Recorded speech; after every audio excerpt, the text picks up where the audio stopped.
Ils ont nommé cette réforme des retraites le casse du siècle. Le jour de la présentation du projet de loi en Conseil des ministres, les opposants se remobilisent. C'est le casse du siècle parce que M. Macron et ses amis BlackRock, pour ne citer que lui, sont en train de se servir allègrement sur nos retraites. Salariés du public, du privé, étudiants, ils sont tous venus dire non à un régime universel à points qui, selon eux, conduira à une baisse des pensions et ouvrira la voie à un système de capitalisation.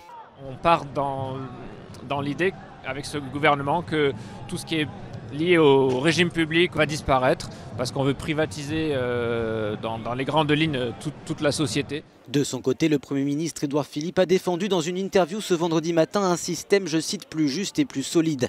Pour certains, c'est un dialogue de sourds. On a surtout l'impression qu'on ne nous écoute pas forcément, qu'on ne prend pas forcément en considération le fait que on est en colère. Ce qu'on demande, c'est de retirer un projet dont les citoyens ont compris une seule chose.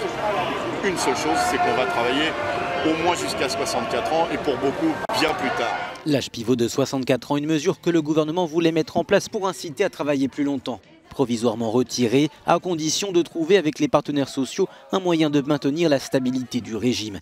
Les discussions dans le cadre de la conférence de financement s'ouvriront le 30 janvier, au lendemain d'une 8e journée de manifestation.